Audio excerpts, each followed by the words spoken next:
یہ کہانی دو ایسی لڑکیوں کی ہے جو آپس میں بہت پرانی اور بہت پکی سہیلیاں تھیں، صوفیہ اور لینا۔ لینا اور صوفیہ دونوں بہت اچھی اور گہری دوست تھے۔ وہ ہمیشہ ہر جگہ ساتھ ساتھ رہا کرتے اور ہمیشہ ایک دوسرے سے کبھی کوئی بات بھی نہ چھپایا کرتے۔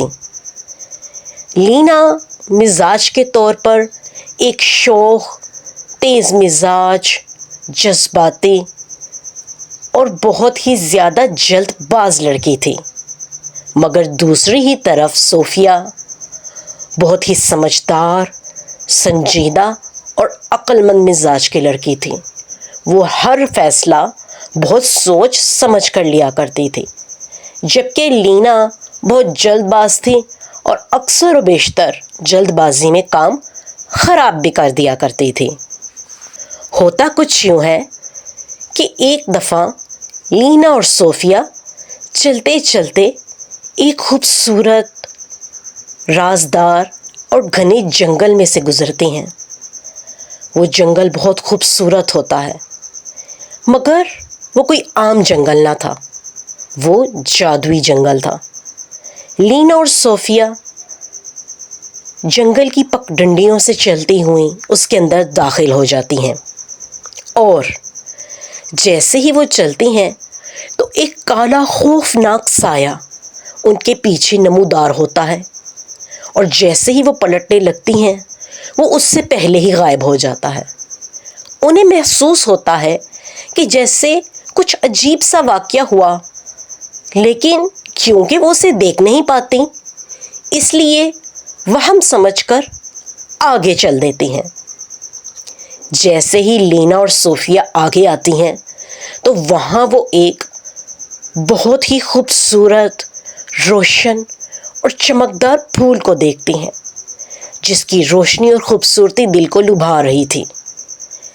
لینا اور صوفیہ یکا یک رک کر اس جادوئی پھول کو دیکھنے لگیں۔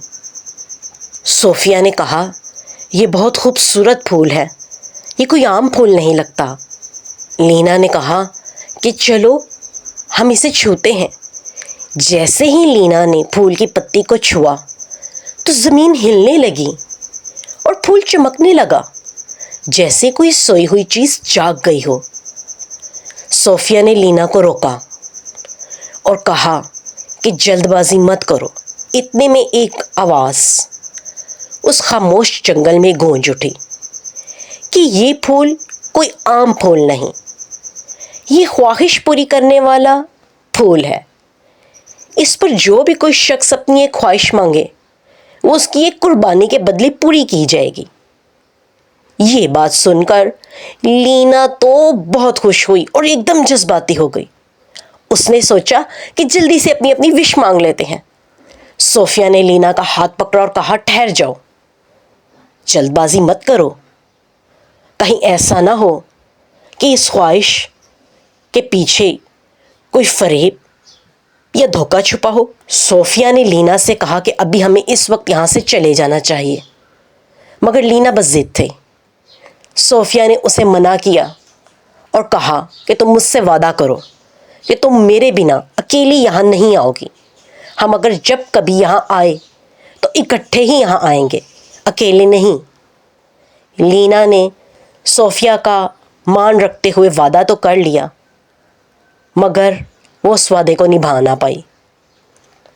ہوا کچھ یوں کہ لینا گھر جا کر اس بارے میں سوچتی رہی۔ کچھ دنوں بعد لینا اپنے آپ پہ قابو نہ رکھ سکی اور رات کے پہر وہ اس جنگل میں آتی ہے، اس پھول کے پاس۔ صوفیہ کو اس بات کا پتہ چلتا ہے کہ لینا کہیں گئی ہے۔ صوفیہ بھاگتی ہوئی لینا کے پیچھے اسی جنگل میں جاتی ہے۔ صوفیہ کو اندازہ ہو جاتا ہے کہ لینا اپنی جلد بازی اور کم عقلی کی وجہ سے اسی جنگل کے پاس ضرور گئی ہوگی۔ جیسے ہی صوفیہ جنگل جاتی ہے تو لینا وہاں پہلے سے موجود ہوتی ہے۔ سونے کی بارش کی خواہش کا اظہار لینا اس پھول کے سامنے کر دیتی ہے۔ جیسے ہی وہ اس خواہش کا اظہار کرتی ہے تو سونے کی بارش تو ہوتی ہے، یکایک منظر بھی بدلتا ہے، مگر اب خواہش پوری ہونے کے بعد قربانی کی باری تھی۔ اتنے میں صوفیہ وہاں پر آتی ہے اور لینا سے ناراضگی کا اظہار کرتی ہے کہ تم نے وعدہ کیا تھا لیکن تم نے میری دوستی پر اس پھول کو ترجیح دی۔ اس طرح ان دونوں میں باہم جھگڑا سا ہوتا ہے۔ اتنے میں پھول سے آواز آتی ہے کہ تمہاری اچھا پوری کر دی گئی، اب قربانی کی باری ہے۔ صوفیہ بہت ڈر جاتی ہے کہ کہیں وہ لینا کو کھو نہ دے، اور لینا بہت گھبرا چکی تھی کہ وہ کس چیز کی اور کیسے قربانی دے۔ اتنے میں جنگل میں تباہی سی مچنے لگی، زمین ہلنے لگی، پتے مرجھانے لگے۔ پھول نے کہا کہ تم لوگوں کو میری طاقت تسلیم کرنی ہوگی یا پھر اپنی دوستی کی قربانی دینی ہوگی۔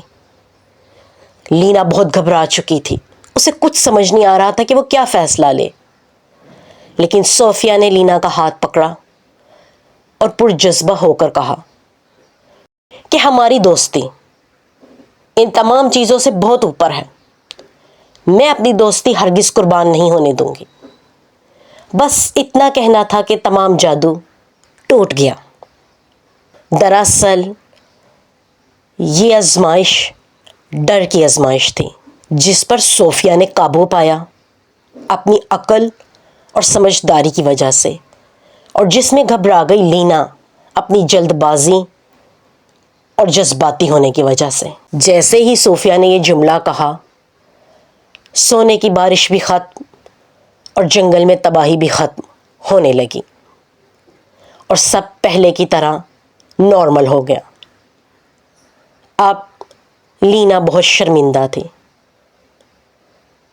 اپنے کیے پر، اپنی دوستی میں چھپانے اور جھوٹ بولنے پر۔ صوفیہ نے اسے کھلے دل سے معاف کیا اور دونوں نے آپس میں وعدہ کیا کہ اب وہ ہمیشہ ایک دوسرے سے کبھی کچھ نہیں چھپائیں گی، اور اس طرح وہ دوبارہ ہنسی خوشی رہنے لگی اور چل دی۔ لیکن وہاں وہ پھول پھر سے ایسے چمکنے لگا جیسے کہ دوبارہ سے اس میں ایک نئی جان ڈل رہی ہو اور وہ دوبارہ زندہ ہو رہا ہو۔